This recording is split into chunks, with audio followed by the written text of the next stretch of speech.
नमस्कार. गेल्या 3-4 दिवसात खोपोली शहरात आत्महत्येच्या 3 वेगवेगळ्या घटना घडल्या आहेत. खोपोली शहरातील एक भाजी विक्रेता संतोष भिसे याने रेल्वे खाली आत्महत्या केली आहे.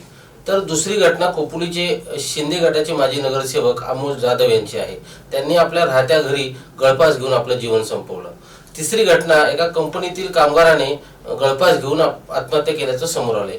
या घटना वारंवार घडत आहेत आणि खोपोली सारख्या शहरात अशा प्रकारच्या घटना म्हणजे लागोपाठ अशा प्रकारच्या घटना पहिल्यांदाच घडत आहेत. या घटना नेमक्या का घडत आहेत, घटनांच्या मागे नेमकं काय कारण आहे हे जाणून घेण्यासाठी आपण आपल्यासोबत काही मान्यवर लोकांना बोलवले आणि त्यांच्याकडून या नेमक्या घटना का घडत आहेत याच्या मागची नेमकी काय कारण आहेत हे आपण जाणून घेणार आहोत. आपल्यासोबत शिवसेना शिंदे गटाचे नेते तात्या रेटे हे अमोल जाधव यांचे अत्यंत जवळचे सहकारी होते आणि त्यांच्यासोबत अनेक दिवस त्यांनी काम केले.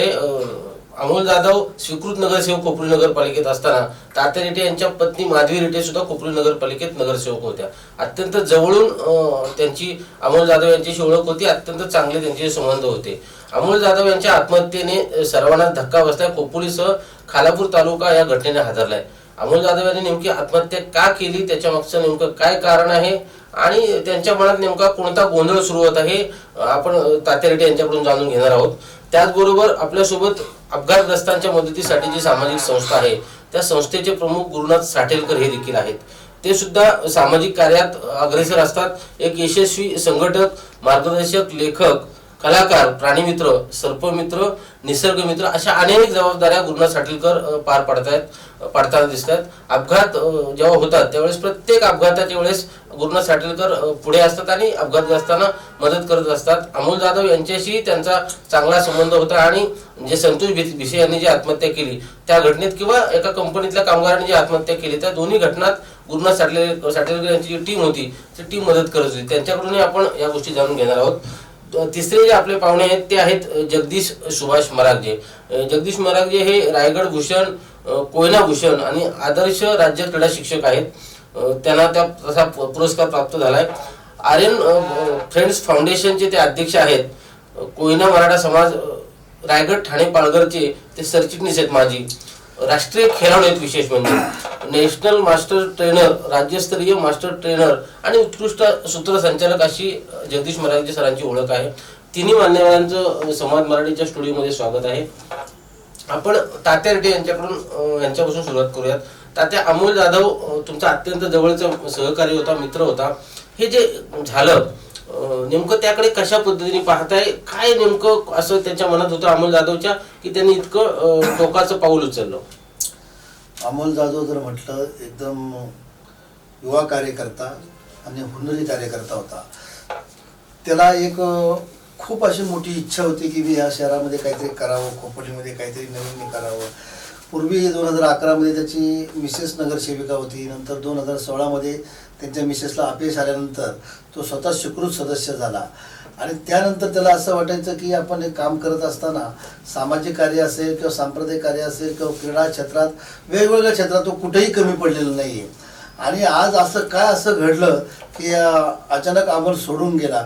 बरं, असा जर आपण विचार केला तर आर्थिकचा कुठं काही त्रास नव्हता, कारण त्याचं JP व्हेंचर अशी त्याची स्वतःची फर्म आहे आणि तो उत्कृष्ट चांगल्या प्रकारचा बिल्डर होता आणि त्याचं एक टार्गेट ठरलेलं असायचं की या वर्षामध्ये नोव्हेंबर-डिसेंबर पर्यंत एक त्याची बिल्डिंग तयार व्हायची आणि ते फ्लॅट त्याचे जायचे. म्हणजे आर्थिकचाही प्रॉब्लेम त्याला काही नव्हता. राजकीय याच्यात म्हटलं तो राजकारणामध्ये चांगला मातब्बर झाला होता. राजकारण क्षेत्रामध्ये प्रत्येक ह्या खोपोली शहरात कुठलं गाव नाही, कुठलं गल्ली नाही अशा ठिकाणी पोहोचला नाही असं अमोलचं नाही. नवरात्र उत्सव असो, गणेश उत्सव असो किंवा तुमचा दहीहंडी असो, प्रत्येक उत्सवामध्ये तो सहभाग घ्यायचा. मुलांच्या मध्ये तो क्रिकेटच्या स्पर्धा असो, फुटबॉलच्या स्पर्धा असो, कोणी जर बोलले की अमोल भाई आम्हाला मदत करा तो स्वतःहून मदत करायचा. अनेक ठिकाणी त्यांच्या गावात सुद्धा मंदिरं तयार झालेत. मंदिरामध्ये त्यांनी देणगी दिलेली आहेत. मोगलवाडीला सुद्धा दत्त मंदिर झालेले आहे. त्या दत्त मंदिराचं संपूर्ण त्यांनी वरचं छप्परचा खर्च त्याने केला. म्हणजे स्वतःहून तो सगळा भाग घ्यायचा, इंटरेस्ट घ्यायचा त्याच्यामध्ये आणि त्याचा एक चांगल्या प्रकारची जीवनशैली आता तो चालत होता. आता परवा तेव्हा आम्ही एकत्र भेटत असताना त्याच्याशी चर्चा केली वगैरे. अमोल काय शांत वाटतोय वगैरे. तो म्हटलं असं काही नाही आहे माझ्या मनात वगैरे काही नाही. पण त्यांनी जो मनातून जे बोलायचं होतं तो बोलायचं सध्या जरा कमी झाला होता. पण आम्हाला असं काही लक्षात नाही आलं की अमोल असा का करतो. पण पण ज्या वेळेला असं तो कधी शांत व्हायचा किंवा काही त्याला डिप्रेशनमध्ये जायचा, तर आम्ही त्याला कुठेतरी बाहेर फिरायला घेऊन जायचं की मन मोकळं व्हायचं. मागेच आप्पांनी आम्हाला दिल्लीला बोलवलं होतं, आम्ही त्याला दिल्लीला नेला आणि हसत खेळत चर्चा करायचा प्रत्येक वेळेला. तिरुपतीला जायचं, पंढरपूरला. आता आम्हाला पंढरपूरची सुद्धा आमची तयारी झाली होती की कधी जायचं, कधी निघायचं, वारीमध्ये कधी सामील व्हायचं, अशा पद्धतीचं आम्ही नियोजन केलं होतं. पण ज्या वेळेला परवा 19 तारखेला सकाळी जी घटना घडली आणि ती मनाला लागून गेली, म्हणजे कधी असं वाटलं नव्हतं की अमोल अचानक हा एक्झिट घेईल, आमचं सोडून जाईल. आणि असं म्हणजे मनाला खूप, म्हणजे आमच्या मित्र परिवारामध्येच नाही, संघटनेमध्येच नाही, संपूर्ण खोपोली शहर, तालुका, मराठा समाज तो काम करत होता. संपूर्ण जिल्ह्यावर जी शोककळा पसरली आणि त्याची उणीव कधीही भरून येण्यासारखी नाहीये अशी तिच्यामधून मला जाणीव वाटते. तात्या, तुम्ही त्याचे सहकारी होतात. तुमच्या ज्या काही मागच्या काही दिवसातला अनुभव तुम्ही सांगितला. जगदीश महाराज जे आपल्यासोबत आहेत, क्रीडा शिक्षक आहेत, ते खरं तर प्रत्येक संकटाला खेळाडू वृत्तीने सामोरं जायला पाहिजे असं असताना अगदी कमी वयात, म्हणजे 40 वर्षाचा अमोल जाधव आपल्याला सोडून जातो, अगदी टोकाचा निर्णय घेतो. काय वाटतं तुम्हाला की अमोल जाधव सारख्या तरुणांनी किंवा संतोष भिसेचे एक उदाहरण आहे, आणखी एक आत्महत्या आपल्याकडे परवा झाली, ज्या आत्महत्या होत्या त्याच्यामागे नेमकं काय कारण असावं आणि आत्महत्येचा विचार जर आला आपल्या मनात तर आपण नेमकं काय केलं पाहिजे, कशा पद्धतीने लोकांशी बोललं पाहिजे, मन मोकळं केलं पाहिजे का? बाबूजी, नक्कीच एका चांगल्या विषयावरती खऱ्या अर्थानं तुम्ही चर्चा घडवून आणताय. आणि ही जी काही 19 तारीख होती ती समस्त खोपोलीकरांसह म्हणजे खालापूर तालुक्याला नव्हे तर रायगड जिल्ह्याला प्रश्न निर्माण करणारी घटना घडली. बऱ्याच वेळा असं म्हटलं जातं की एखाद्या व्यक्तीनं आत्महत्या केली की तो थोडा कमकुवत मनाचा होता असं म्हटलं जातं. परंतु बाबूजी, मला असं वाटत नाही की कमकुवत माणसंच आत्महत्या करतात असं नाही. कारण की बऱ्यापैकी तात्या रेड्डी साहेबांनी सांगितलं की बाबा राजकारणामध्ये व्यवस्थित होता, त्याच्या धंद्यापाण्यामध्ये पण व्यवस्थित होता, मग असं काय घडलं. बऱ्याच वेळा काय होतं की एखादी घटना घडली की फक्त त्याच्यावरती आपण चर्चा करतो, परंतु त्याच्या मुळाशी जात नाही. जर आपण थ्री इडियट्स पिक्चर पाहिला तर त्याच्यामध्ये जॉयची जी भूमिका आहे त्याच्यामध्ये गुरुजी जो आमिर खाननी एक सुंदर वाक्य असं म्हटलंय की ही जी आत्महत्या ती आत्महत्या नाहीये, हा एक खून आहे. कारण की आपण तो त्याच्या डोक्याशी म्हणजे त्याच्या बुद्धीशी कोणतरी खेळत होतं आणि ते त्याला सहन नाही झालं म्हणून त्याने आत्महत्या केली. तर आपण त्या ह्याच्यापर्यंत पोहोचत नाही. तर ह्या अशा काही घटना पाहिल्या तर मला असं वाटतं बाबूजी, यंत्रणांनी या गोष्टीवरती सखोल अशी भूमिका बजवायला पाहिजे. नक्कीच 43 वर्षाचा तरुण जो हसतोय खेळतोय आपल्यामध्ये, इतर वेळेला इतरांच्या मदतीला सुद्धा तो धावून जातोय, आणि असा व्यक्ती जेव्हा असा टोकाचा निर्णय घेतो तर मला असं वाटतं की त्याच्यामागची कारणं खऱ्या अर्थानं यंत्रणेने तपासायला पाहिजेत. तुम्ही म्हणालात की याच्यावरती उपाययोजना काय करायला पाहिजे. जेव्हा आत्महत्येच्या निर्णयापर्यंत माणूस पोचतो त्याच्यामध्ये एक जैविक, एक मानसिक आणि एक सामाजिक या 3 प्रकारचे त्याच्यामध्ये भाग पडतात. त्याच्यामध्ये जैविक म्हणजे असं म्हटलं जातं की बस सिरोटोनिन नावाचं जे द्रव्य आहे ते तुमच्या मेंदूमध्ये तयार होतं, जैविक तयार होतं. दुसरी गोष्ट म्हणजे एक मानसिक असं म्हटलं जातं. तर मानसिकमध्ये बाबूजी अति उतावळेपणा किंवा स्वभावाचा जो काही दोष असतो, आणि मग जेव्हा कधी आपल्या मनासारखं होत नाही तेव्हा माणूस असा पाऊल उचलतो. आणि तिसरं जे सामाजिक आहे त्या सामाजिकमध्ये जर आपण पाहिलं तर आर्थिक विवंचना किंवा इतरांशी स्पर्धा करण्याची जी आपली मानसिकता असते, आणि त्याच्यातून जर ते काही मनासारखं झालं नाही तर एखादी व्यक्ती ते हे पाऊल उचलू शकते. परंतु जो विषय तात्याने या ठिकाणी मांडला त्याच्यामध्ये कुठंही ह्या गोष्टीमध्ये अमोल जाधवांचा समावेश होत नाही.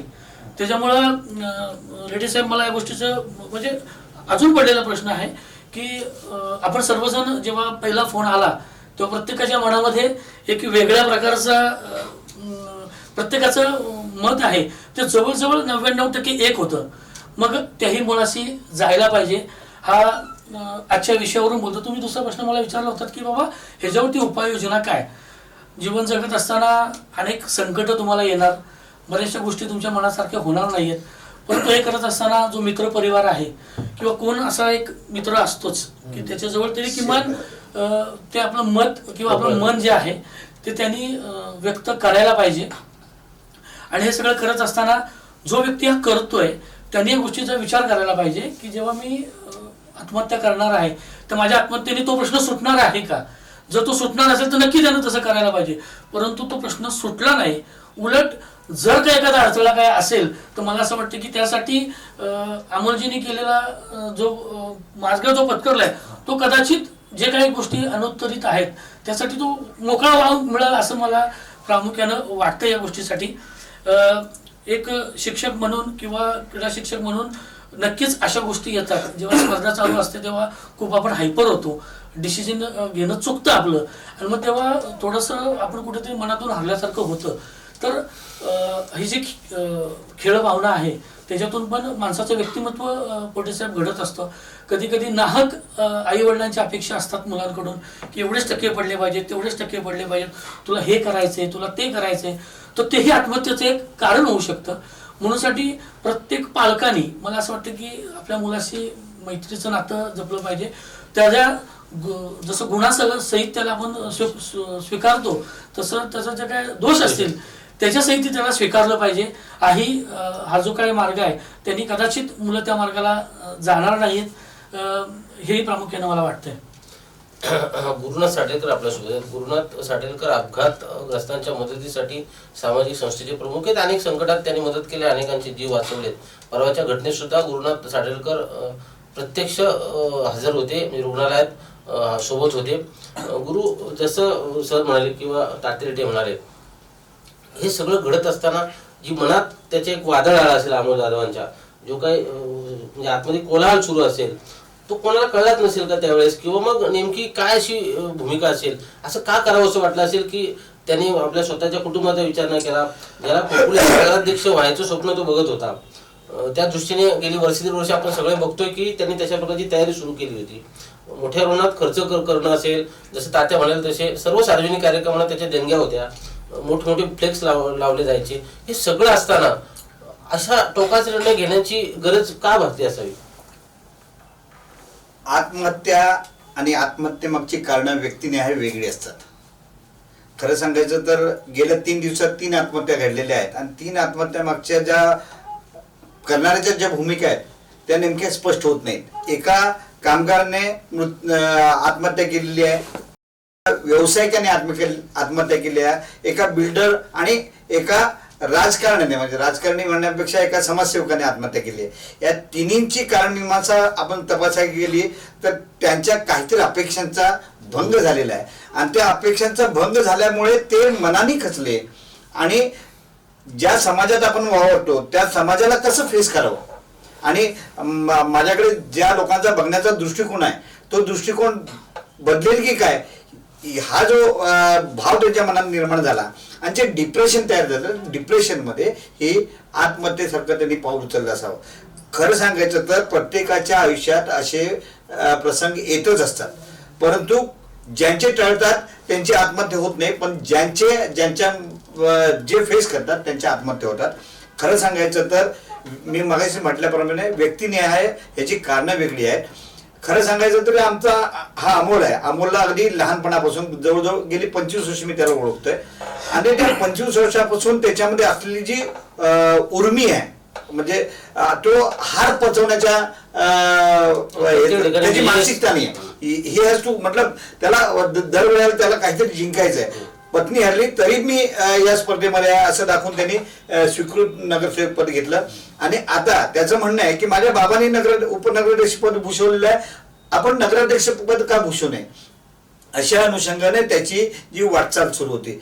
कदाचित त्याच दरम्यान व्यवसायामध्ये असेल, किंवा सर्वात महत्वाचं म्हणजे माणूस व्यवसायामध्ये, आर्थिक विवंचनेमध्ये किंवा एखाद्या रिझल्टमध्ये तो सहन करू शकतो, परंतु त्याला एक नैतिक काहीतरी असं धक्का पोचला असेल, त्या धक्क्यामुळे त्याचं जे मनाची स्थिती आहे ती सावरू शकली नाही, आणि त्या नैतिक अध्यापनाचं जे कोंडाळ आहे किंवा जो वलय आहे ते वलय त्याला बाहेर पडू दिलं नाही, आणि म्हणून त्याने आता परवाशी तो भिसेची तुम्ही आत्महत्या बघाल तर भिसेच्या आत्महत्यामागे तुम्ही त्या मुलांनी 1 दिवस आधी जाऊन रेकी केलेली आहे. आत्महत्या करण्यापूर्वी त्यांनी उंदीर मारायचं औषध पिलेलं आहे, गुड नाईटच्या 2 बाटल्यांमधलं त्यांनी लिक्विड पिलेलं आहे, आणि हे करून त्यांनी मनाचा निग्रह केला. आय वॉन्ट टू डाय, मला मरायचंच आहे. म्हणजे प्रत्येक माणसाला म्हणजे त्याला म्हणजे आणि त्याची प्रत्यक्ष आत्महत्या केलेल्या ड्रायव्हरला मी विचारलं तर तो बोलतो ऑल ऑफ सडन तो आला पुढे आणि मी कंट्रोल करू शकलो आणि त्याचा मृत्यू झाला. तसाच अमोलच्या बाबतीत पण तसंच झालं असावं कदाचित. त्यापूर्वी मी सांगतो, कालच एक आत्महत्या झाली. त्या आत्महत्या झालेल्या व्यक्तीच्या मिसेसला म्हणजे मिसेसच्या आयुष्यातला आनंद आहे, ती गर्भार आहे म्हणजे गरोदर आहे आणि चांगलं एक वातावरण आहे. त्या बायकोला त्यांनी, त्याच्या पत्नीला त्यांनी व्हिडिओ कॉल करून सांगितलं की मी असं करणार आहे आणि त्यांनी तो फोन बंद केला आणि आत्महत्या केलेली आहे. त्याच्यानंतर जेव्हा पोलिसांनी फोन ओपन केला आणि दनादन फोन यायला सुरुवात झाली आणि त्याच्यानंतर समजलं की यांनी हे असं कृत्य केलेलं आहे. तसंच कृत्य ज्या वेळेला अमोल वरती व्यायामासाठी गेला आणि त्यांनी आपल्या मुलाला सांगितलं तू चाल मी व्यायाम करून खाली येतो, आणि बराच उशीर आपले बाबा येत नाहीत, आपला पती येत नाही, म्हणून ते वर जेव्हा बघायला जातात त्यावेळेला त्यांचं असं लक्षात येतं की त्या ठिकाणी हा म्हणजे यांनी आपला आत्मघात केलेला आहे. हे करत असताना जी मनाची स्थिती आहे ना, ही प्रचंड त्याची आपण कल्पना करू शकत नाही. परंतु जो त्यावेळेला जो ताण असतो ना, तो ताण सहन करण्याची ताकद खऱ्या अर्थाने परमार्थ देतो, मित्र देतात किंवा काय देतात. तर अमोलच्या भोवती मित्रांचं कोंडाळ चांगलं होतं. अमोल हा परमार्थी म्हणजे क्षेत्रातला होता, तरी देखील त्याला तो ताण सहन करता येत नाही. याचा अर्थ त्याच्या मागे जे कारण असावं ते खरंच वेगळं असावं. याच्यावरती निश्चितच प्रत्येक जण अभ्यास करत असेल कदाचित, परंतु अशी कारणं जेव्हा अशी कारणं पुढे येतात त्याच्यातनं आत्महत्या सारखा प्रकार घडतो, त्यानंतर जे म्हणजे त्यांच्या मागे जे त्यांच्या पश्चातचे लोक आहेत, त्याच्या पश्चातची फॅमिली आहे, मित्र आहेत, जो परिवार आहे, त्यांना जो त्रास होतो तो त्रास काय असतो हा प्रत्येकाने पाहायला हवा. आज ज्या मुलासाठी, ज्या पत्नीसाठी, ज्या आई वडिलांसाठी तो हे सगळं करत होता, त्या लोकांना आज तो नसताना ज्या यातना सहन करायला लागणार याचा जर कोणी प्रत्येकाने विचार करावा असं मला वाटतं. आणि असं जर प्रत्येकाने विचार केला तर आत्महत्या टळू शकते. गेल्या वर्षभरात नितीन देसाई सरांपासून काल आमच्या अमोलपर्यंत सर्वांची आत्महत्या केल्या. त्या आत्महत्या सगळे काही ठिकाणी सेट आहेत, काही ठिकाणी कोण डिप्रेशनमध्ये, विद्यार्थी आत्महत्या करतात. परंतु हे कुठेतरी थांबलं पाहिजे असं मला वाटतं. कारण मी मदत करतो, आमची टीम मदत करते, सगळं आम्ही करायला तयार आहोत, परंतु अशा घटना घडल्या नाहीत तर बरं वाटतं. आणि अशा मदतीला मला तरी वाटतंय की माझी ती मदत अपयशी मदत आहे, ती मदत करणं मला त्या मदतीमध्ये स्वारस्य नाही आहे. तात्या, खोपोली नगरपालिकेचं नगराध्यक्षपद जसं गुरूंनी सांगितलं असं की म्हणजे त्यांच्या घरात अमोल स्वतः नगरसेवक, त्यांची पत्नी नगरसेवक, वडील नगरसेवक, उपनगराध्यक्ष वेगवेगळी पदं त्यांनी भूषवलीत. आता आपल्याला नगराध्यक्ष व्हायचे असा चंग बांधून गेली काही म्हणजे साधारण वर्षभर तरी अमोल प्रयत्न करत होता. त्या पद्धतीने सगळी बांधणी चालली होती. अर्थात नगरपालिकेच्या निवडणुका पुढे गेल्या, त्या कधी होतील हे आपल्याला कोणालाच ठाऊक नाही. आता विधानसभेच्या निवडणूक होतील, त्यानंतर नगरपालिकेच्या निवडणुका होतील न होतील आपल्याला माहिती नाही, पण तो काम करत होता, तयारी करत होता. नगराध्यक्ष पदाचं कुठेही कसलंही वातावरण नाही, नगरपालिकेची निवडणूक कधी होईल हे आपल्याला माहिती नाही. असं असताना केवळ लोकसभेच्या निवडणुका झाल्यानंतर ज्या आपण या विधानसभा मतदारसंघांमध्ये महायुतीचा जे उमेदवार होते श्रीरंग बारणे, ते 17-18 मतांनी मागं पडले. खोपोलीत थोडंसं मतदान त्यांना कमी झालं. या सगळ्याचा परिणाम किंवा या सगळ्याचं टेन्शन त्यांनी अमोलने घेतलं असं वाटतंय का आपल्याला? असं ॲक्च्युली थोडंसं त्याच्या मनाला वाटलं होतं, पण त्याला आम्ही सांगितलं की ह्या लोकसभेचा एक वेगळं असतं, विधानसभेचं वेगळं असतं, नगरपालिकेचं वेगळं असतं. कारण की ह्या लोकसभेच्या निवडणुकीमध्ये ही संपूर्णच आता या वेळेला थोडंसं वातावरण वेगळं होतं, म्हणून त्या वातावरणामुळे ते थोडंसं मतदान थोडं काही बदललं गेलं. आता त्याच्या प्रभागामध्ये काही जो भाग आहे, गावं ती मुस्लिम समाजातली आहे आणि तिथे बारणे ते मतदान कमी झालं. तर त्याला असं वाटायचं की माझ्या मतदारसंघामध्ये झालं, पण त्याला समजून सांगितलं की तुझ्या मतदारसंघामध्ये झालं असं नाही, हे संपूर्ण महाराष्ट्रामध्ये झाले. परंतु त्याचा याच्याशी काय एवढा संबंध येत नाही. कारण की आहे ना, तो परत परवा आम्ही सोमवारी मिटिंगला होतो. मिटिंगला असताना की प्रत्येक वारनिहाय काम चालू करायचे, प्रत्येक आढावा बैठक चालू करायची. आढावा बैठकीला तो उपस्थित होता, पण त्यावेळेला थोडासा तो आम्हाला शांत वाटला होता. परंतु त्याला मी जेव्हा विचारलं, रे अमोल काय तुझं लक्ष आहे, काय चाललंय तुझं, तर तो म्हटला काय नाही. आणि आम्ही तर परत आता म्हणजे ह्या शनिवारी त्याच्याच प्रभागामध्ये मिटिंग होती आणि ती मिटिंग झाल्यानंतर तो अगोदर का घ्या म्हटला की मला परत वारीला जायचे, म्हणून त्याने ती तयारी केली होती. पण जो अमोलच्या मनात जसं गुरुबाईंनी सांगितलं की कसा विचार आला काय आला हे परमेश्वराला माहिती त्याला माहिती. परंतु त्यांच्या गावामध्ये अगोदर 2 घटना घडल्या होत्या.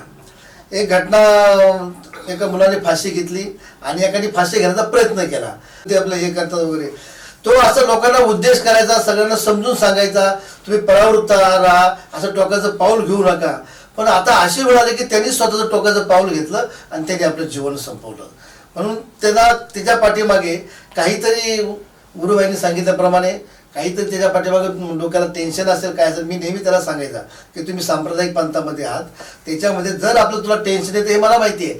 जर टेन्शन आलं तर कधीतरी चिंतन करा किंवा कधी कधी तुम्ही एखादा हरिपाठ म्हणा किंवा तुम्ही गायत्री मंत्र म्हणा की तुमचं जे टेन्शन येतं त्यावेळेला जर तुम्ही आलं की जर असा एखादा मार्ग पकडला तर त्या मार्गातून तुम्ही टेन्शनमधून थोडंसं दूर व्हाल आणि तुम्ही पूर्व रूपाला तुमचं याला मेंदू किंवा तुमचं जे स्थिती आहे ती पूर्व रूपाला येते. म्हणून चिंतन असणं महत्त्वाचं आहे आणि त्याचा अभ्यास असणं महत्त्वाचं आहे. माणसाला राग येतो, कुठल्याही कामाचा राग येतो. जसे सरांनी सांगितलं एखादा अपेक्षा असते, अपेक्षा भंग होतो.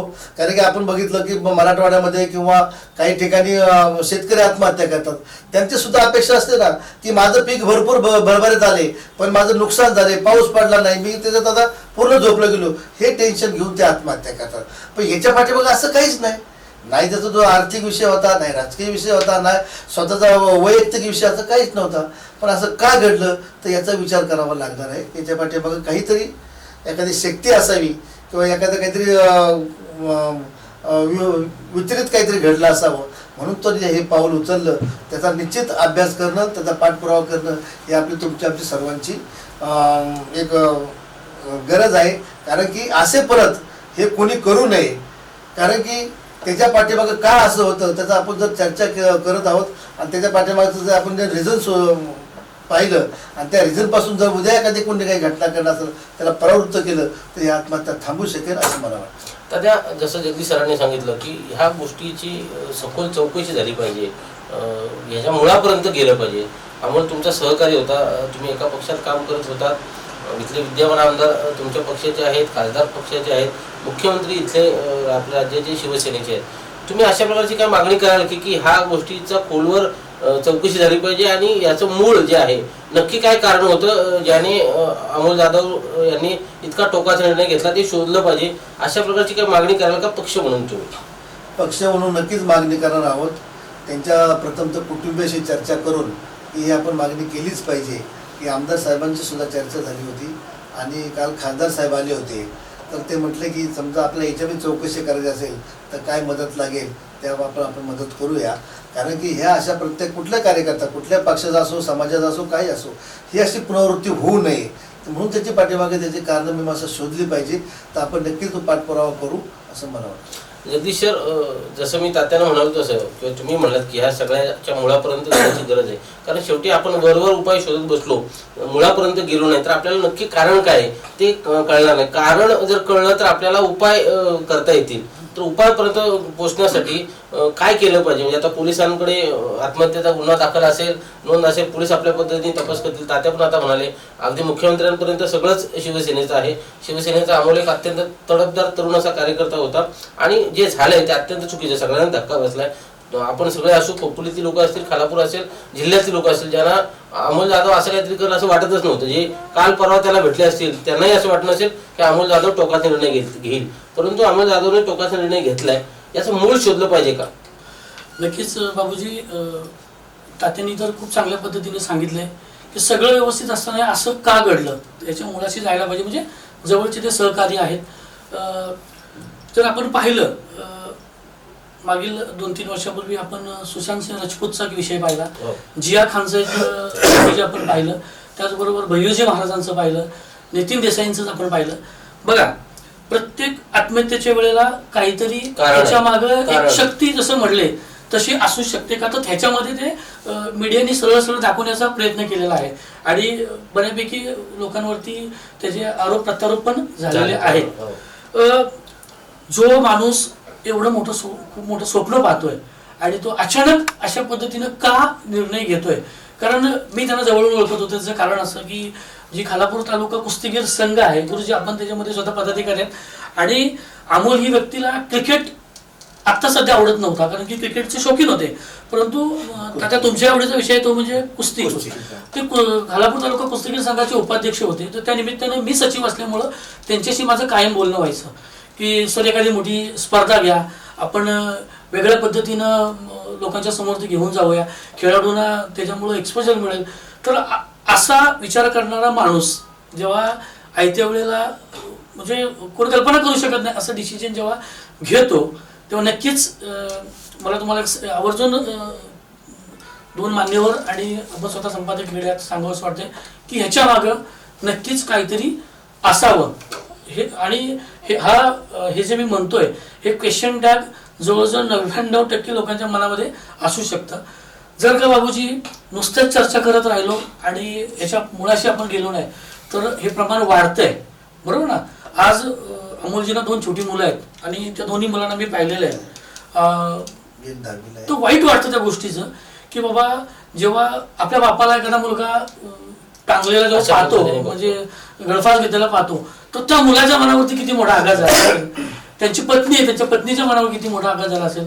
आज त्यांचे वडील पारमार्थिक क्षेत्रामधले आहेत, ज्या घरामध्ये मांसाहारी खाला जात नाही अशा पारमार्थिक घरामध्ये त्यांचे आई वडील, त्यांचे भाऊ. तर या सगळ्या मानसिकतेचा विचार करणं खूप गरजेचं आहे. आणि हा जर केला नाही तर मला असं वाटतं की याचं प्रमाण याच्याही पुढे बाबूजी वाढत जाईल. तात्यांनी सांगितलं नक्कीच की ते ज्या पक्षाचं काम करत होते, आमदार सत्तेमध्ये आहेत, खासदार परत एकदा तिसऱ्यांदा सत्तेमध्ये आलेले आहेत.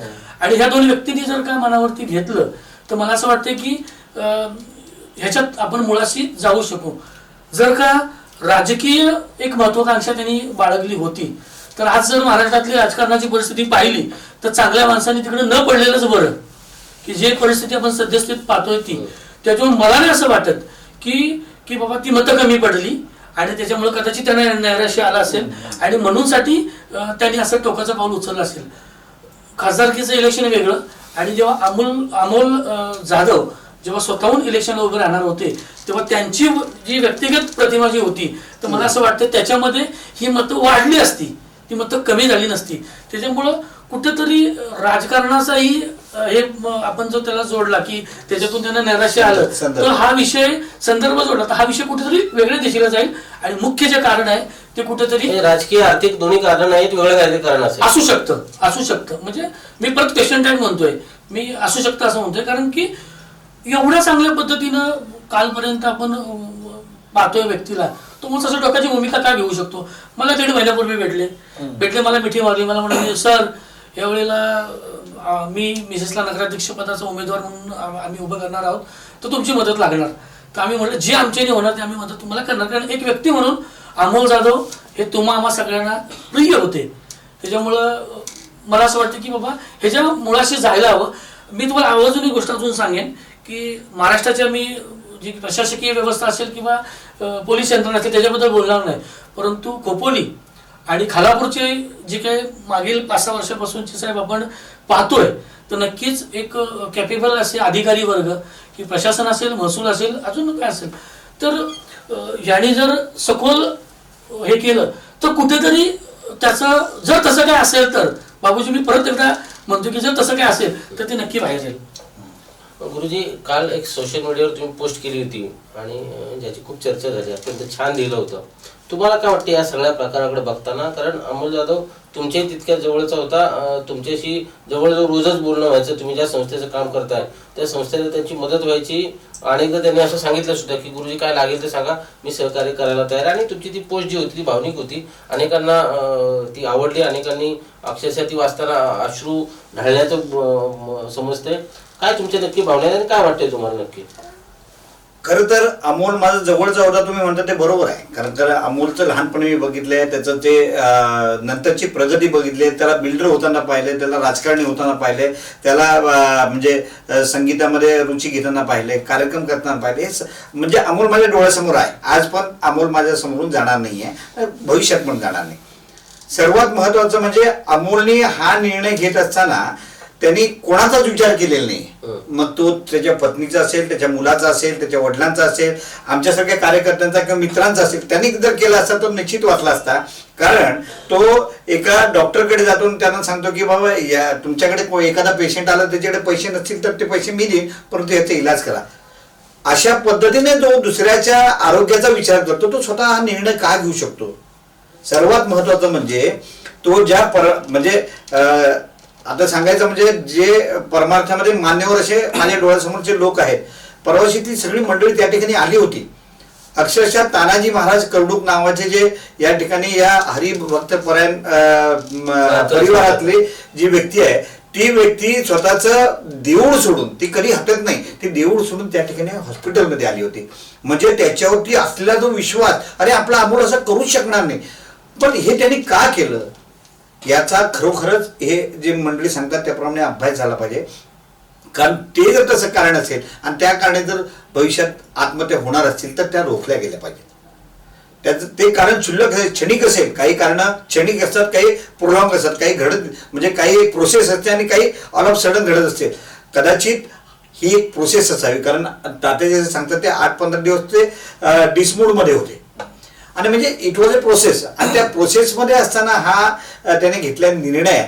म्हणून माझं म्हणणं आहे की ही प्रोसेस भंग करण्यासाठी एक आता म्हणाया म्हणजे तुम्ही त्याला मानाल किंवा मानणार नाही, परंतु एक कोणतरी असा मित्र हवाच, एक कोणतरी अशी मैत्रीण हवीच, किंवा एक कोणतरी असा साथीदार हवा, किंवा एक म्हणजे ते एक असं एक माध्यम हवं ज्याच्याकडे आपण ही आपल्या मनाच्या ज्या काही भावना आहेत त्या भावना मोकळेपणाने मांडल्या पाहिजेत. म्हणून मी सवाल मराठीच्या माध्यमातून सर्व प्रेक्षकांना विनंती करतो, तुमचा एक असा माणूस निवडा, त्या माणसाला आपलं म्हणजे जे काय आपल्या मनाचा जो पासवर्ड आहे त्याच्याकडे ठेवा आणि तो पासवर्ड त्यांनी ओपन केला पाहिजे. ज्या वेळेला म्हणजे असं नाही मी बोलत नाही याचा अर्थ मी का बोलत नाही याचा पासवर्ड त्याच्याकडे जेव्हा असेल तेव्हा तो माणूस आपल्याला बोलतं करेल. तर माझं तुम्हाला एक विनंती आहे, असे कार्यक्रम वारंवार झाले पाहिजेत आणि लोकांच्या मनातनं ही जी भावना आहे ती. आणि तुम्हाला सांगतो कुठलंही संकट असेल, कुठलाही अनर्थ असेल तो तत्कालीन नसतो, त्याला काही फार मोठं हे नसतं, म्हणजे फार मोठा त्याला आवाका नसतो किंवा फार मोठा लाईफ नसतं, तो कुठेतरी तुटणार हे माहीत असलं पाहिजे. कारण अपयश असेल किंवा जी निराशा असेल, जे नैराश्य असेल, जो ट्रेस असेल तो संपणार आहे.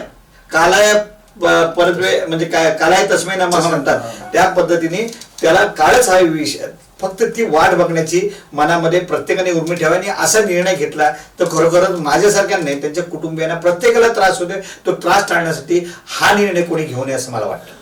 तात्या, झालेली घटना अत्यंत दुर्दैवी आहे. भविष्यात अशा घटना होऊ नयेत, घडू नयेत. मागची कारणं किंवा मुळापर्यंत जाणं ते होईल, म्हणजे प्रशासकीय यंत्रणा त्यांचं काम करेल, परंतु अशा घटना घडू नयेत म्हणून एक जनजागृती करण्यासाठी शिबिरं म्हणा किंवा तशा प्रकारचं काय आयोजन केलं गेलं पाहिजे असं वाटतंय का तुम्हाला? कारण खोपोलीसारख्या शहरात अशा प्रकारच्या घटना घडू लागल्या आहेत. आणि कसं आहे, अमोल जाधव हे नाव असं होतं की लोकांना ते माहिती होतं, लोकांच्या परिचित असं ते नाव होतं. अमोल जाधव सारखा माणूस जर का आत्महत्या करतो तर त्या आत्महत्या भविष्यात होऊ नये म्हणून एक लोकांच्या मध्ये मतपरिवर्तन व्हावं, लोकांच्या मनावरती वेगळ्या प्रकारचं हे गेलं पाहिजे. त्यासाठी परिसंवाद म्हणा किंवा तशा प्रकारचं काय आयोजन केलं पाहिजे का शिबिरांचं? नक्कीच याच्या माध्यमातून आहे ना अशा घटना पुनरावृत्ती होऊ नये म्हणून आपण त्या पाठीमागे काहीतरी शिबिर लावलं पाहिजे. आता आपण पाहिलं मगाशी सांगितल्याप्रमाणे जसं की पश्चिम महाराष्ट्रामध्ये असेल, मराठवाड्यामध्ये असेल, विदर्भामध्ये असेल, जे शेतकऱ्यांच्या आत्महत्या व्हायच्या, पण तिकडे जनजागृती करण्यात आली आणि त्याचं प्रमाण आता कमी कमी होत चाललेलं आहे. म्हणून आता काही आपण जर कीर्तन जर ऐकायला गेलो तर कीर्तनाच्या माध्यमातून सुद्धा आहेत ना की आत्महत्या करू नये, आत्महत्या केल्याने काय होतं ते सुद्धा आता सांगतात. एक तुम्ही मागे एक गाणं ऐकलं होतं, एक मुलीचं गाणं होतं, बाबा तुमच्याशिवाय मला कोणी नाही, तुम्ही आत्महत्या करू नका. अक्षरशः डोळ्यातून पाणी आणणारे हे गाणं होतं. कारण की 15 ऑगस्ट असो किंवा 26 जानेवारी असो, शाळेच्या मुलांसमोर ते त्या ठिकाणी ते गाणं बोललं जायचं की त्याच्यामधून त्या वडिलांना पण कळलं पाहिजे की जर आपण हे उद्या केलं, वडील असो, मुलगा असो किंवा एखादी कुठली व्यक्ती असो, त्याला कळलं पाहिजे मी जर हे पाऊल जर उचललं तर माझ्या पाठीमागं काय, त्याचा जर त्याचा विचार केला तर त्याच्या मनामध्ये आहे ना नक्कीच आहे ना कुठल्याही माध्यमातून, कीर्तन असो, गाण्याच्या माध्यमातून असो किंवा एखाद्या तुमच्या छोटे छोटे रीलच्या माध्यमातून असो किंवा छोटे छोटे तुमचे नाट्याच्या माध्यमातून असू दे, ही जनजागृती झालीच पाहिजे. की हे इथून पुढे कोणी आत्महत्या केली नाही पाहिजे. हा नक्कीच या शहरामध्ये या तालुक्यामध्ये हा प्रसार झाला पाहिजे. बाबू कसं शहर आपलं हे खोपोली शहर आहे. खरं वास्तव की जरा हे धड शहर नाही का धड खेडेगाव पण नाही, हे मध्य रूपामध्ये आहे. आणि छोटंसं इथे ना प्रत्येक व्यक्ती हा जरी नात्या गोत्याचा नसेल पण मित्र परिवाराचा आहे. प्रत्येक समाज हा एक मित्र परिवाराचा आहे. खोपोलीतलं बघा एक वैशिष्ट्य आहे, राजकारण असं राजकारणापुरतं राजकारण चालतं, कोणाचं एखादं काम असं कामापुरतं काम चालतं, पण प्रत्येकाच्या सुख दुःखामध्ये सगळे लोक एकत्र येतात. आणि जर ह्या गोष्टी आपल्याला टाळायच्या असतील तर नक्कीच सगळे जर एकत्र आले तर ह्या गोष्टीमध्ये ना आपण प्रसारण केलं तर नक्कीच ह्या पुढच्या गोष्टी आपल्याला टाळता येतील. आणि माझं असं मत आहे याच्यामध्ये, मगाशी मी सांगितल्याप्रमाणे आहे ना, प्रत्येकाने आहे ना नामस्मरण करावं. की नामस्मरणामध्ये एवढी ताकद आहे म्हणजे त्याच्यामध्ये ना खूप ते तुमच्या गोष्टी टळू शकतात. मी नक्की या ठिकाणी तुम्हाला एक उदाहरण देईन. आपल्याला मांडके साहेब डॉक्टर तुम्हाला माहिती असते, नीतू मांडके जेव्हा त्यांना एक दिल्लीला पुरस्कार भेटणार होता आणि त्या पुरस्कारासाठी त्यावेळेला ते दिल्लीला चालले होते. आणि जेव्हा ते दिल्लीला निघाले, दिल्लीच्या आसपास थोडे वादळ वारा खूप झाला. म्हणजे मी ऐकलेली सत्य घटना आहे. वादळ वारा खूप झाला, त्यांचं त्या ठिकाणी विमान थांबलं आणि त्यातून सांगितलं की इथून पुढे जाऊ शकत नाही.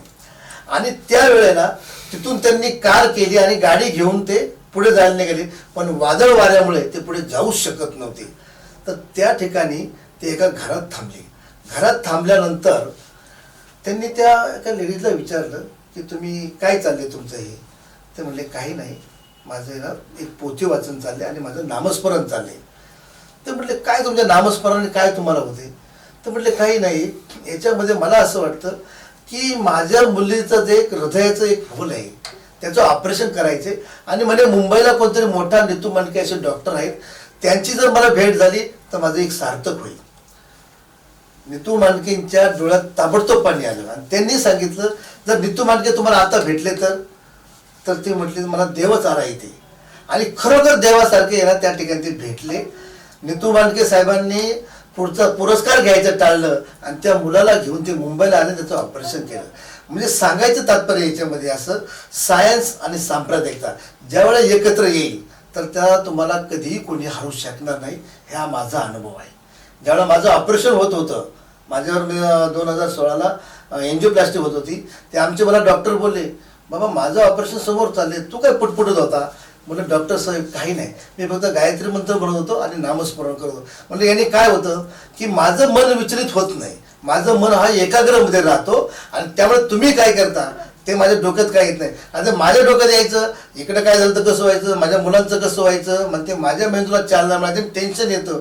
म्हणून हे नामस्मरण केलं ना, नामस्मरण सगळं तुमचं टेन्शन दूर होतं. आणि हा आपल्या प्रसारण माध्यमातून ना हे लोकांपर्यंत केलं पाहिजे. नक्कीच आत्महत्या आणि जे वाईट विचार येतात हे कमी होतील असं मला वाटतं. सर म्हणजे सर्व क्षेत्रात म्हणजे कला असेल, क्रीडा असेल, राजकीय, सामाजिक, व्यवसाय, असं कुठलं क्षेत्र नाही जिथे अमोल जाधव नव्हते.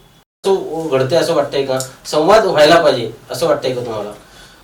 100% बाबूजी, संवाद व्हायला पाहिजे. आणि जेव्हा खऱ्या अर्थानं संवाद थांबतो ना तेव्हा माणूस एकलकोंडा होतो. आणि मग एकलकोंडा झाला की त्याच्या जे मनातलं आहे ते बाहेर येत नाही.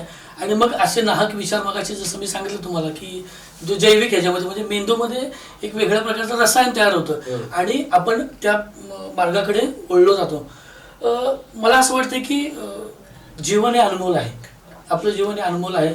ज्यांनी आत्महत्या केली त्याचं नाव अमोल आहे, बरोबर आहे. आणि हे जीवन कवडी मोल करता कामा नये. त्याचं कारण असं की जेव्हा एक यशस्वी उद्योजक, एक यशस्वी पिता, एक यशस्वी पती आणि एक यशस्वी मुलगा जेव्हा असं सगळं करतो, मला आश्चर्य वाटतंय की खूप मोठ्या प्रमाणामध्ये एक मित्रपरिवार, एक अनुभवी मित्र, आता तात्या सांगतात, मी बऱ्याच वेळा त्यांना बरोबर पाहिलेलं आहे. मग अशा वेळेला साहेब संवाद कुठेतरी होत नाही. मग काय असतं, म्हणजे मला वैयक्तिक असं वाटतं की बाबा अशी काय गोष्ट असावी की जी आपल्या मित्रालाही त्यांना सांगावीशी वाटली नसेल. किमान जी आपली साथीदार आहे, पत्नीला तरी मला वाटतं त्यांनी, म्हणजे मी फक्त अमोलजींचं नाव होते, परंतु ज्याच्या ज्याच्या मनामध्ये जेव्हा जेव्हा येईल तर मला असं वाटतं की त्यांनी व्यक्त व्हायला पाहिजे. एक राऊतांची ती कविता आहे, मित्र असावा, म्हणजे मित्र गारव्यामध्ये वनव्यामध्ये गारव्यासारखा. म्हणजे आत्महत्याही करणार नाही, अशी एक त्याच्यामध्ये सुंदरशी हे आहे. तर तो जो आहे ना, तो संवाद खूप महत्वाचा आहे, जो खऱ्या अर्थानं आज बाबूजी तुम्हाला वाटलं आणि संवाद मराठीच्या माध्यमातून तुम्ही हा संवाद घडवून आणताय. तर हा जेव्हा संवाद कमी होतोय ना, तेव्हा मनामध्ये असे नको ते विचार येतात. मी परत एकदा सांगेन की कधी कधी काय होतं की काही विचार असतात की ते आपल्याला आपल्या जीवावर म्हणजे जीवही नकोसा वाटतो, तर ते बाबा का ते मनामध्ये येतात, किंवा मग तेवढी मोठी महत्वाकांक्षा आपण ठेवावीच का, Yes. हा मूळ मुद्दा आहे. आणि जर समजा एखाद्याला वाटत असेल की हा माणूस थोडासा भावनिक वाटतोय, तर मी किंवा तुम्ही त्याला नको ती आश्वासनही द्यायला नको बघा. आणि मग कधी कधी काय होतं की मग आपण एखाद्याला खूप जवळ करतो आणि मग कधीतरी त्याला दूर करतो, मग त्याच्यामध्ये तो नैराश्यामध्ये जातो. जसं मी दुसऱ्या कारणामध्ये सांगितलं होतं, नैराश्यामध्ये जातो. एक शिक्षक म्हणून किंवा एक पालक म्हणून मी नेहमी मुलांशी संवाद साधत असताना एक गोष्ट नक्की सांगत असतो. बघा, आजकाल प्रत्येक आई बापाला एकच मुलं आहे, क्वचित 2 मुलं आहेत. आणि अशा वेळेला आई बापांनी खूप मेहनत करायची, त्या मुलांचं पालन पोषण करायचं, आणि छोट्याशा गोष्टीसाठी मुलांनी एखादं टोकाचं पाऊल उचलायचं आणि कुठेतरी सुसाईड करायचं किंवा आत्महत्या करायची. त्याच्यामुळं त्या परिवारावरती जो काय आघात होतो तो वेगळाच. त्यामुळं मी एक शिक्षक म्हणून तर नक्की सांगेन की तुम्ही मुलांना ना त्याच्या गुणदोषासहित स्वीकारलं पाहिजे. मग तो मुलगा असेल, तो विद्यार्थी असेल, पती असेल, ती पत्नी असेल, अन्य कोण नात्यातलं कुठलं नातं त्याच्यामध्ये असू शकतं, तर ते गुणद्वेषासहित तुम्हाला स्वीकारता आलं पाहिजे. मी माझ्या मुलांना तर कधी कधी भेटताना गुरुजी आहेत, तात्या आहेत, आपली नेहमी चर्चा होत असते. आताही 10वीची परीक्षा झाली, माझी मुलगी बसली होती. मी सांगितलं, बाळा तू मेहनत केलीस तर तू बरेच पर्सेंटेज तू घेऊ शकतेस, परंतु तुझ्या पर्सेंटेज वरती तुझं हे नाहीये, भविष्य नाहीये, बरोबर ना, हे नाहीये. त्याच्यामुळे हा जो काही धीर आहे ना, हा देणे खूप गरजेचं आहे. मी जेव्हा स्पर्धेला जात असतो तेव्हा जेव्हा 2-3 सेटमध्ये एखादी स्पर्धा चालू असते, तेव्हा एखादा सेट आपण हारलो तरी मी मुलांवरती हायपर होत नाही. स्पर्धा चालू असताना आपण होतो, परंतु जेव्हा तो रिलॅक्स 30 सेकंदाचा किंवा 1 मिनिटाचा 5 मिनिटाचा वेळ असतो, त्या वेळेमध्ये जर तुम्ही चांगला मार्गदर्शक झालात तर नक्कीच हारलेली बाजी परत तुम्हाला बदलता येते. हा एक शिक्षक म्हणून किंवा स्वतः खेळाडू म्हणून एक अनुभव आहे. तर मला असं वाटतं की यासाठी संवाद महत्वाचा आहे. त्याला गुरुजीने मस्त मग अशी शब्द वापरत आहे की कुणाला तरी तुमच्या मनाचा पासवर्ड माहिती असणं गरजेचं आहे. आणि 24 तास जेव्हा आपण बरोबर असतो तेव्हा त्या माणसाच्या मनामध्ये आता काय चाललंय हे जर आपण ओळखू शकलो नाही तर ते खूप मोठं एक कुटुंब म्हणून फेल्युअर होऊ शकतं. कारण की समोर माणूस तुम्हाला हसतो आणि 5 मिनिटांमध्ये जाऊन एखादा काहीतरी वेगळा निर्णय घेतो, तर त्याच्यामध्ये नक्कीच हा एक खूप आघात आहे. आणि मी परत एकदा सांगेन, जर आत्महत्या करून प्रश्न सुटणार असेल तर त्यांनी नक्कीच करायला पाहिजे, परंतु त्यांनी प्रश्न संपत नाही. तो एक जेव्हा माणूस मरतो, कर्तव्य माणूस मरतो, तर त्याच्याबरोबर त्याचं कुटुंब मरत असतं, त्याची बायको, त्याची पोरं, ह्या सगळ्या गोष्टी वाऱ्यावर जात असतात.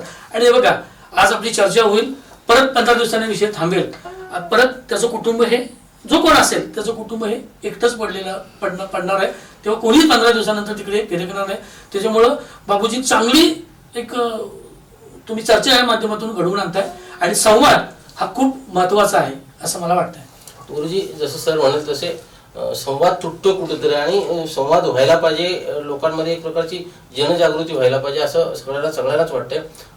तुम्ही सामाजिक क्षेत्रात गेली अनेक वर्षे काम करताय, वेगवेगळे उपक्रम तुम्ही राबवलेत, तात्या सुद्धा राजकीय पक्षाचं काम करतायत. तर सगळ्यांनी मिळून एक अशा प्रकारचं शिबिर ज्याच्यातून शाळा महाविद्यालयाचे विद्यार्थी असतील, सर्वसामान्य लोक असतील, वेगवेगळ्या भागात तशा प्रकारचे शिबिर राबवले पाहिजेत आणि लोकांमध्ये अशा प्रकारचे निर्णय घेऊ नये, कुणी टोकाचा निर्णय कुणी घेऊ नये, संवाद तुटू नये, अशा प्रकारचं एक शिबिर राबवावं यासाठी तुम्ही पुढाकार घ्यावा असं वाटतंय. आता ही चर्चा किंवा हा जो संवाद आहे हा कन्क्लुडिंग मोडला आलेला असताना मला माझा अनुभव सांगायचा आहे. मला वर्ष 1987 एप्रिल महिन्याची 19 तारीख आहे. मी वयाच्या 20व्या वर्षी होतो आणि त्या दिवशी माझ्या आयुष्यात एकदम असा युटर्न झाला की तो मी सहन करू शकलो नाही. माझं कुटुंब आणि माझा जो परिवार होता त्या परिवाराला तो धक्का सहन झाला नसता आणि त्या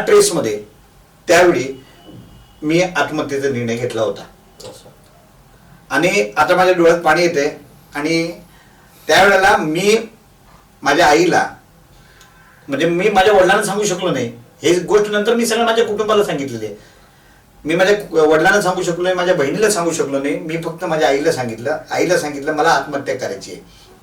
आईने कारण विचारलं, आईला मी स्पष्ट सांगितलं की ज्या घटनेमुळे तुला त्रास होईल, मला त्रास होईल आणि आपल्या कुटुंबाला त्रास होईल, ती घटना माझ्या बाबतीत घडलेली आहे, म्हणून मी आत्महत्या करण्याचा निर्णय घेतलेला आहे.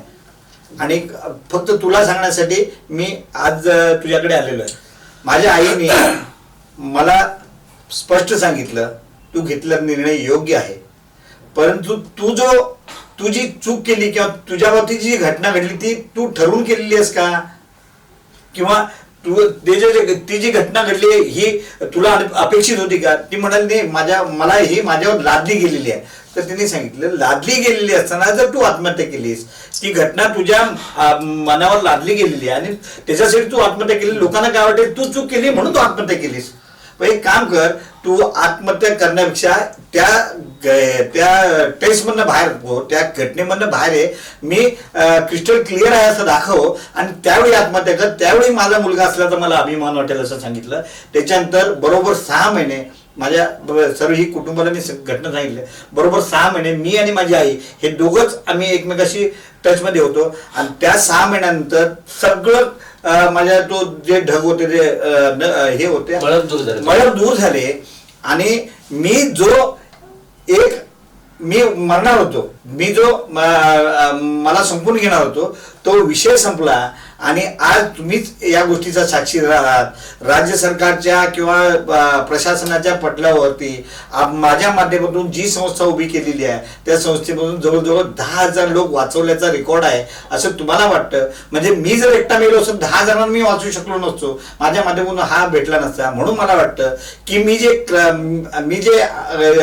पाऊल उचलतो की आपण सर्वांनी मिळून जे पाऊल उचलायचं आहे, अपघातग्रस्तांच्या मदतीसाठी सामाजिक संस्था नावाची क्रांती आपण उभी केलेली आहे. त्या माध्यमातून बऱ्याच अपघातग्रस्तांना मदत झालेली आहे. निश्चितच त्याच माध्यमातून या अशा घटना रोखण्यासाठी आपण निश्चित प्रयत्न करणार आहोत आणि त्या प्रयत्नातला निश्चित यश भेटेल. आणि भविष्यामध्ये किंवा या कार्यक्रमाच्या माध्यमातून कोणाच्या मनात जो स्फुल्लिंग पेटला असेल कदाचित आत्महत्या करण्याचा, तो निवला जाईल, संपला जाईल. आणि या असे कार्यक्रम वारंवार झाले पाहिजे आणि त्याच्यासाठी पुढाकार घेईन असं मला वाटतं. या ठिकाणी तुम्ही खरंच संवादच्या मराठीतून जो संवाद साधलात तो खरंच महत्वाचा आहे. आणि यासाठी प्रत्येकाने 8-15 दिवसांनी का होईना अनंत राऊत यांची मित्र असावा गारव्यासारखा ही कविता वारंवार रिपीट वाचावी आणि कुठल्या तरी एका मित्राला आपला पासवर्ड द्यावा असं मला वाटतं. अमोल जाधव यांची आत्महत्या सगळ्यांनाच हादरवणारी होती. अमोल जाधव आत्महत्या करणाऱ्यापैकी निश्चितच नव्हते. व्यवसाय, उद्योग, राजकीय, सामाजिक सगळ्या क्षेत्रात अत्यंत यशस्वीपणे काम करणारे अमोल जाधव असा टोकाचा निर्णय घेतील असं कधीच कुणाला वाटलं नव्हतं. परंतु अमोल जाधव यांनी बुधवारी घरात गळफास घेऊन आपलं जीवन संपवलं. यामागची नेमकी काय कारणं आहेत याचा शोध घेतला जावा. अमोल जाधव यांना आत्महत्येला कुणी प्रवृत्त केलं हे तपासलं जावं अशी सर्वसामान्य खोपोलीकरांची मागणी आहे. अमोल जाधव ज्या शिंदे गटाचं काम करत होते त्या शिंदे गटाचे विद्यमान आमदार आहेत, विद्यमान खासदार आहेत, राज्याचे मुख्यमंत्री सुद्धा एकनाथ शिंदे आहेत. त्यामुळे त्या पद्धतीने तपास व्हावा आणि यातलं सत्य बाहेर यावं असं सर्वसामान्य खोपोलीकरांना वाटतं. तशा प्रकारची भावना सर्वसामान्य खोपोलीकरांची आहे. अमोल जाधव यांच्या आत्महत्येने खरं तर एक गोष्ट समोर आली आहे की कितीही टेन्शन असलं, कितीही तणाव असला तरी आत्महत्येसारखं टोकाचं पाऊल कुणीच उचलू नये. अमोल जाधव यांनी उचललेलं टोकाचं पाऊल चुकीचं आहे अशा पद्धतीच्या भावनाही लोकांकडून बोलल्या जात आहेत. त्यामुळे कितीही आपण तणावात असलो, कितीही विचारात असलो तरी आपण व्यक्त झालं पाहिजे, आपल्या मित्रांशी बोललं पाहिजे. आपल्या मनातला जो काही संघर्ष, मनात जो काही कोलाहल सुरू आहे तो लोकांशी बोलला पाहिजे आणि आपल्या जवळच्या माणसांना आपल्या मनात सुरू असलेला संघर्ष कळला पाहिजे. कारण आत्महत्या हे काही त्यावरचा उपाय नाहीये. कुठल्याही संकटावरती मात करणं महत्त्वाचं असतं. त्या संकटावर मात न करता स्वतःचं जीवन संपवणं हे कधीही योग्य नाहीये. अशा प्रकारचं पाऊल कुणीही उचलू नये यासाठीच हा एक शो आपण या ठिकाणी घेतला आणि वेगवेगळ्या मान्यवरांना बोलवून त्यांची मतं आपण जाणून घेतली. अमोल जाधव यांचं जाणं सगळ्यांच्याच मनाला चटका लावून देणारं ठरलंय. यातून सत्य काय बाहेर येईलच, वेगवेगळ्या अँगलने त्याची चौकशी होईलच. परंतु भविष्यात कितीही तुमच्यावर संकट आलं तरी आत्महत्येचा पर्याय निवडू नका, हेच या निमित्ताने संवाद मराठीचं सगळ्यांना आवाहन आहे.